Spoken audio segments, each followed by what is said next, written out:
will hear a conversation between a psychiatrist in the medical centre of the college and a new student. First, you have some time to look at questions 1 to 4.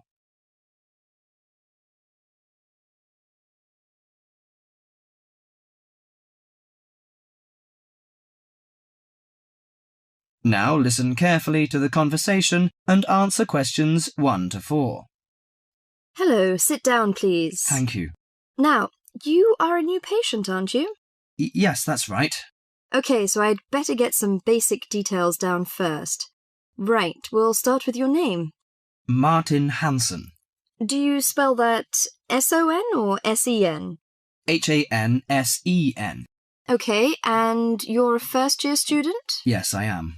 Study in? Electronics, actually. I hope you enjoy it. Thanks. And your address? 2805 Hesperian Avenue, Hayward. 2805 and Hesperian. Yes, that's Hesperian. Hayward, Hayward. And your phone number? 734-246-55. 734-264-55. No, you got the 6 and the 4 the wrong way round. It's 24655. Huh? Sorry, right. And, when were you born?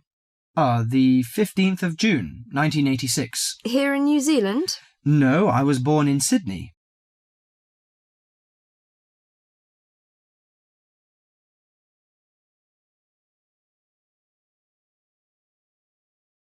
Before you hear the rest of the conversation, you have some time to look at questions 5 to 10.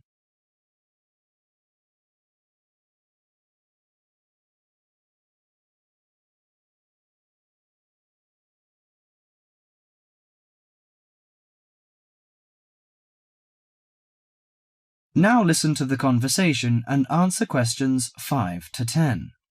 Good. So, what's your problem? Well, frankly, I wonder whether it is a problem.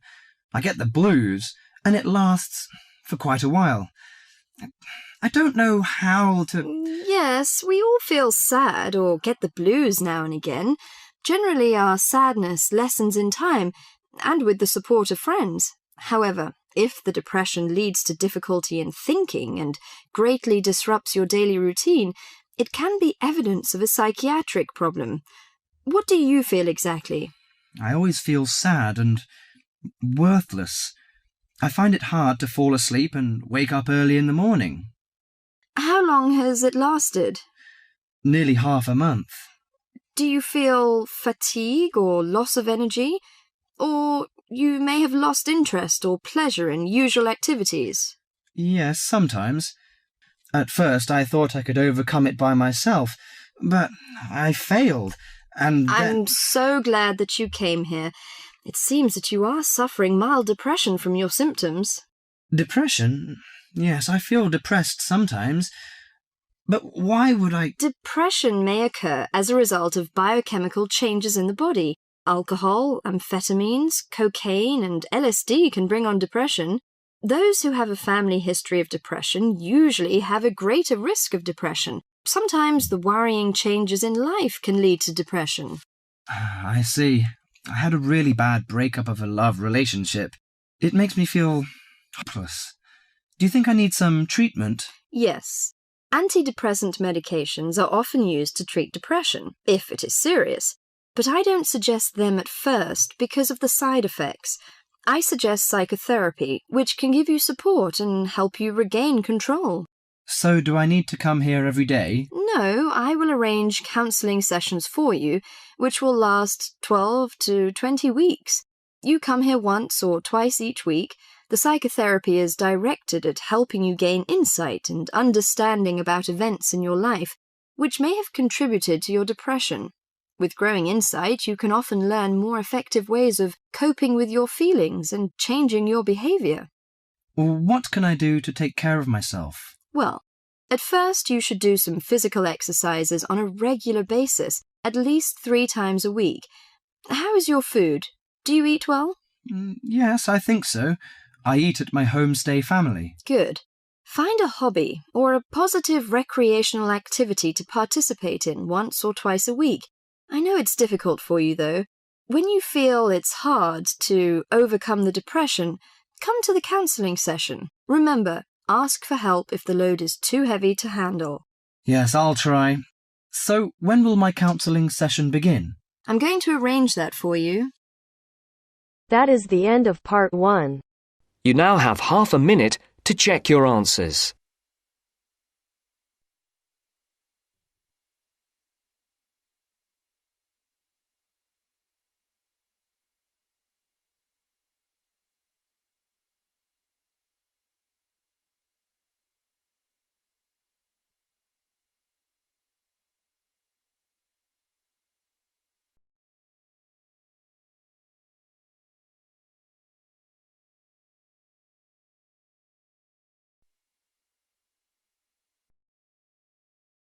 Now turns to part 2.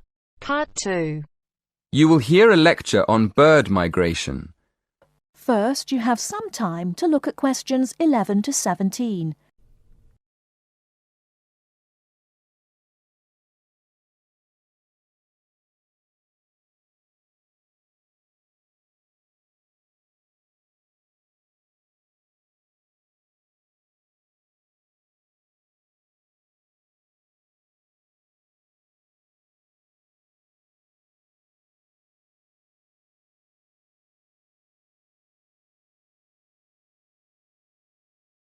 Now, listen carefully and answer questions 11 to 17.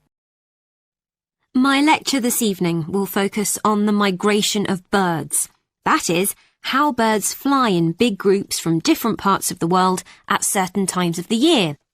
In the first part of the lecture, I'll talk about the reasons why birds migrate, when they migrate, and which parts of the world they migrate from and to.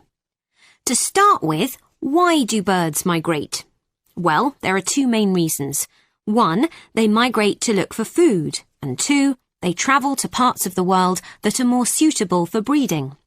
In fact, these reasons are closely linked. As you can imagine, when birds are breeding, they need extra food to feed their young. And in the spring, in the cooler climates of Europe, there is a lot of food for birds, especially insects. So, generally, during the spring, birds fly up from the tropics, which are hot, to cooler climates in the north. They stay there for a few months to bring up their young. And then, when the weather in the north gets cold in the winter, they fly back to warmer climates in the south. Now I'd like to talk a bit about how global warming has affected bird migration. One of the effects of global warming has been to make the spring come earlier in the northern regions of the world. When spring comes early, the plants and insects that birds need to bring up their young are also available earlier. Research has shown that quite a lot of birds have started to migrate earlier because of higher temperatures. But unfortunately for some species, this hasn't been early enough. What I'm saying is that birds that are travelling a long way for breeding may arrive too late to find enough food to feed their young, and their population drops drastically. Scientists are currently researching more about this. Before you hear the rest of the talk, you have some time to look at questions 18 to 20.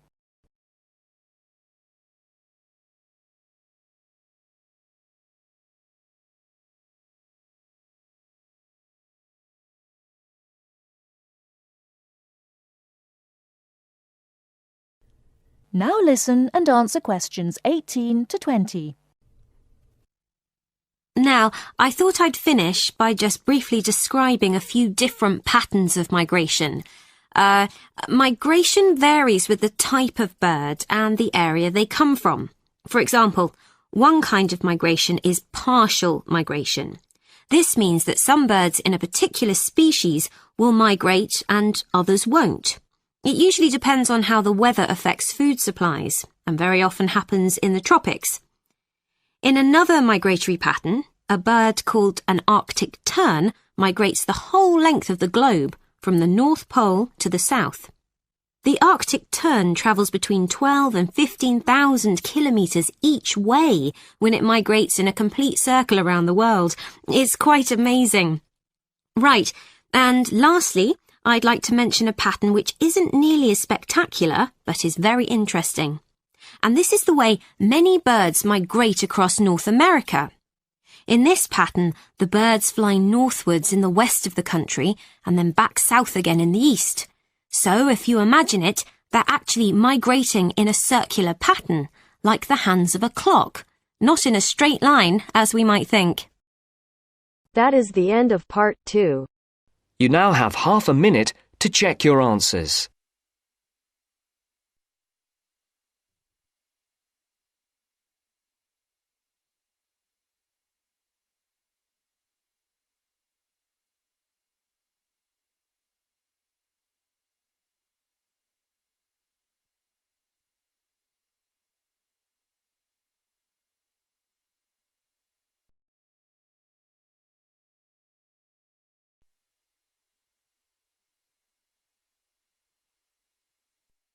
Now turns to part 3.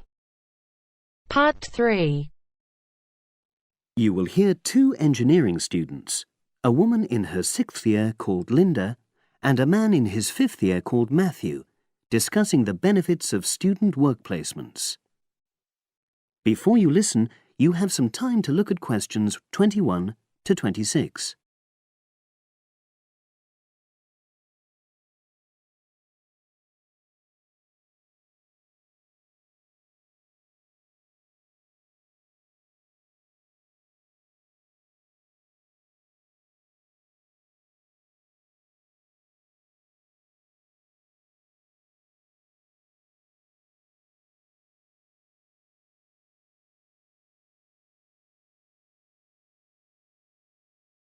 Now listen and answer questions 21 to 26. Hi, Linda. Can you spare a few minutes? Hello, Matthew. No problem. I just wanted to talk to you about temporary work placements. I've never really thought there was a good reason for doing one. I've got some savings, so I don't really need the money at the moment. But I've had an email from the university about a vacancy that looks quite interesting. You did a placement last year, didn't you? I did, yes. In my case, I wanted to find out if I was making the right career choice before I began applying for permanent jobs. I thought I wanted to work in car manufacturing, but I wasn't sure, so I applied to Toyota. What was the application process like? Lengthy. There were a lot of different parts to it. The dullest one was a psychometric test. You know, when you have to answer loads of questions about yourself. And you're trying to guess what's the best thing to say. Yes. Then there was an activity that we did in groups, which I found really fascinating. Engineers are renowned for being a bit unsociable, but I thought we made a great team. And we had an individual task too. We had to sort through various business documents and prioritize them. It was just like what you have to do as a student, really, just with different content. What exactly were you doing on the placement? I was helping to design some diagnostic software to identify any waste in the car assembly process. Do you mean waste of materials? No, time. Anything that can speed the process up helps to cut costs. How did the work placement compare to being a student? Was it hard work? Yes, it was. I'd had full-time work before. I've done various unskilled jobs during university holidays, and some of those involve long hours. So I thought I'd find it easy. I was wrong, though.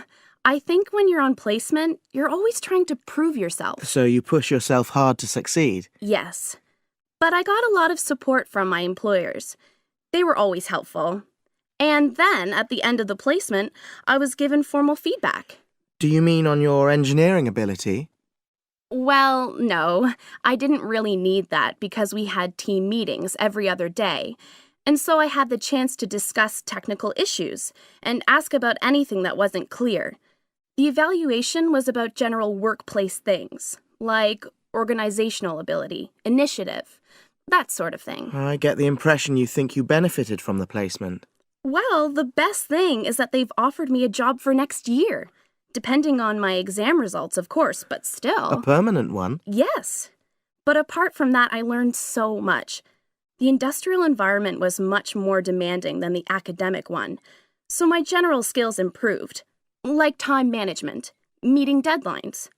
And on the technical side, I learned new software packages, like MS Project. Well, I think you've convinced me that work placements are worthwhile, but while you're here, can you give me advice on something else? Before you hear the rest of the conversation, you have some time to look at questions 27 to 30.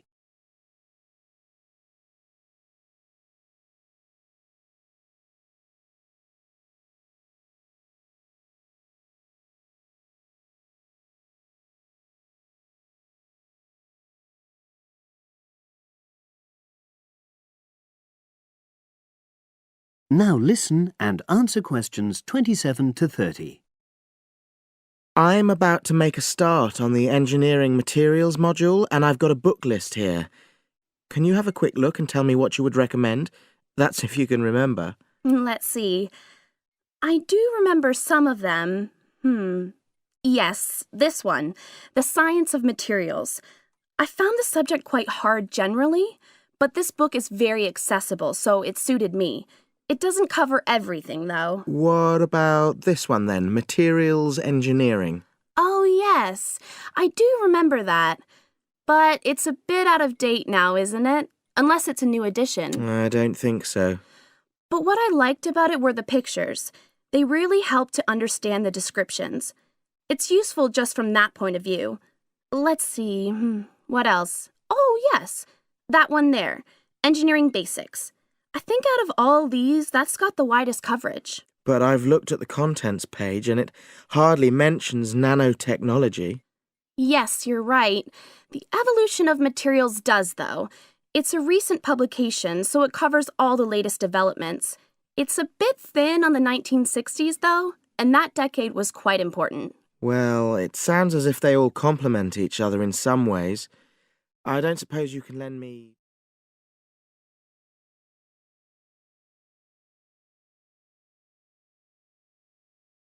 That is the end of part 3. You now have half a minute to check your answers.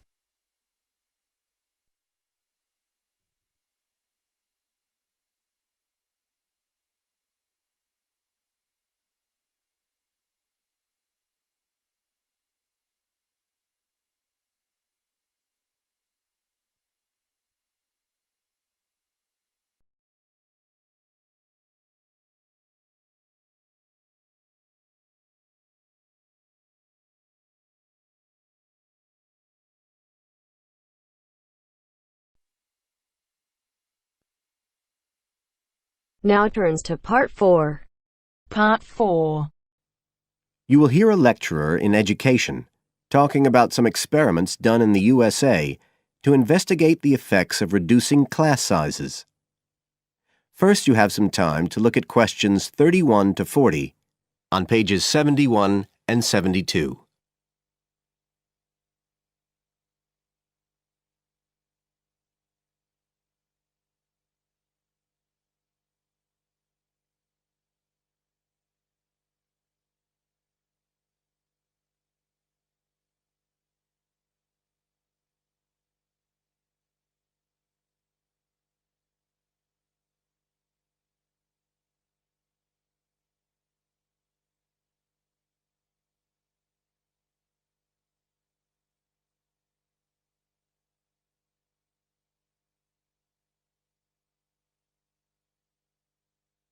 Now listen carefully and answer questions 31 to 40.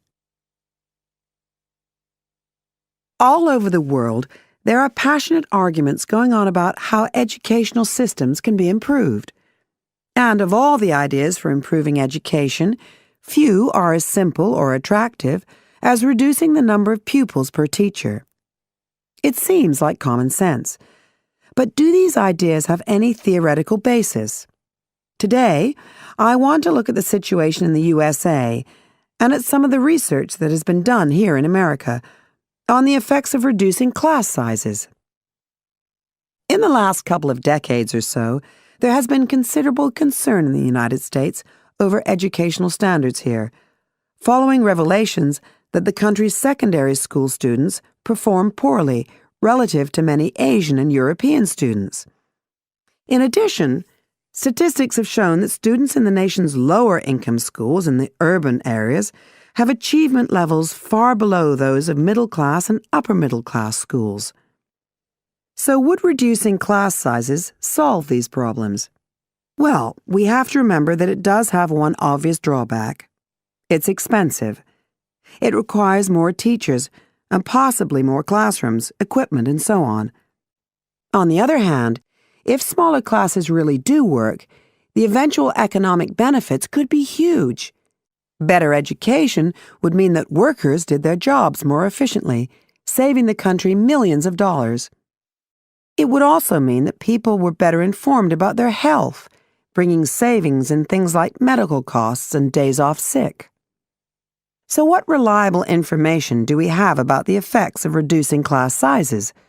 There's plenty of anecdotal evidence about the effect on students' behavior, but what reliable evidence do we have for this?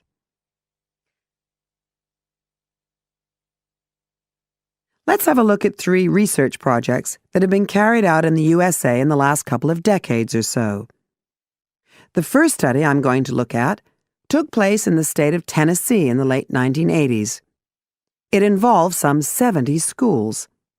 In its first year, about 6,400 students were involved, and by the end of the study, 4 years later, the total number involved had grown to 12,000. What happened was that students entering kindergarten were randomly assigned to either small classes of 13 to 17 students or regular-sized classes of 22 to 26. The students remained in whatever category they had been assigned to through the 3rd grade, and then, after that, they joined a regular classroom. After the study ended in 1989, researchers conducted dozens of analyses of the data. Researchers agree that there was significant benefit for students in attending smaller classes, and it also appears that the beneficial effect was stronger for minority students. However, there's no agreement on the implications of this. We still don't know the answer to questions like how long students have to be in smaller classes to get a benefit, and how big that benefit is, for example. The second project was much larger and took place in California. Like the Tennessee study, it focused on students from kindergarten through to grade 3, but in this case, all schools throughout the state were involved. The experiment is still continuing, but results have been very inconclusive, with very little improvement noted. And the project has, in fact, also had several negative aspects. It meant an increased demand for teachers in almost all California districts. So the better-paying districts got a lot of the best teachers, including a fair number that moved over from the poorer districts. And there were a lot of other problems with the project. For example, there weren't any effective procedures for evaluation. All in all, this project stands as a model of what not to do in a major research project. A third initiative took place in the state of Wisconsin at around the same time as the California project began, and it's interesting to compare the two. The Wisconsin project was small. Class sizes were reduced in just 14 schools, but it was noteworthy because it targeted schools at which a significant proportion of the students were from poor families, compared with California's one-size-fits-all approach.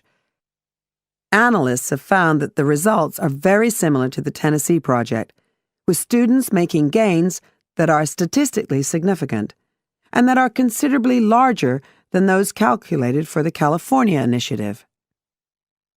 Now, I'd like to apply some of these ideas to the latest.